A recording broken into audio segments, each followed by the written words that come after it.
Valentine's Day is the perfect holiday to teach the kids about different languages and customs when it comes to love, amore.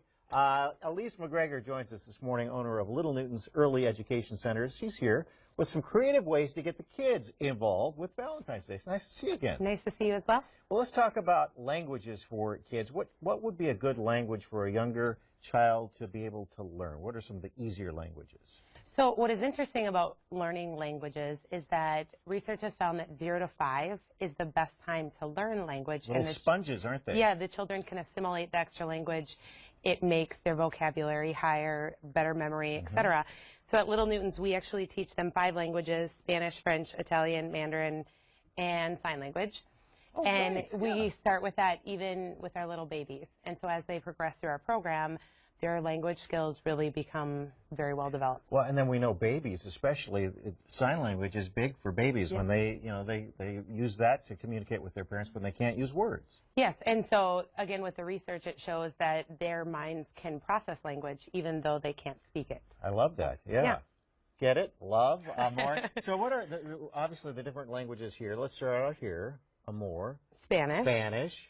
French. Very similar, amor. It's funny how it's all kind of the same. Yeah, they're very similar. Italian, of course. That's the Mandarin. I would not have gotten that one, I'll be honest. And then, of course, English. And then sign language. Yeah, and you brought some great ideas to, because kids love arts and crafts. Parents love it, too. And these are some different ways you can kind of incorporate Valentine's Day and some fun with the kids. Yeah, and it also provides a learning experience for them. So while they can make these hearts, for example, you could use them as flashcards. You could put them up in their room. They could learn how to say love in all of the different languages. And what our goal is to pair fun activities with learning. I like that. Over here, we've got, looks like some flags. Yep, and so just tearing up some construction paper with the little kids and having them glue it on the paper, but then at the same time teaching them about the different Is this cultures. Francais? Yep. Very good. And over here, is that Italy. Italy? Yeah, of course. Right. And then we have some little badges, it looks like. So these are really fun because they can, you could put them on a globe or you could put them on a map. So you're teaching them about the different flags of the country, different cultures of the country or the language, and also teaching them geography while they're putting it on, because they'll just a push pin and you can stick it on your flag. I like that. I like that. More flags. So these are lasagna noodles. Is that right? Yeah, so just on a chopstick. That's great. So it makes it, again, another fun art thing for them to do. There it is on one side and a flag on the other. I like that. That's a great one. And then here with the Leaning Tower of Pisa, you could, is that spaghetti? It's spaghetti noodles. And so one great thing is having them replicate. So say they had a picture, asking them to produce It is leaning. Yep. Yeah, it's leaning, all right.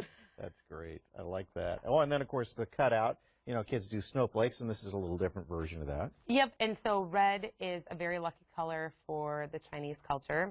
And so I didn't know that. You can tie that with, teaching them Mandarin, teaching them about that culture. Fun. And then the piece de la résistance right there.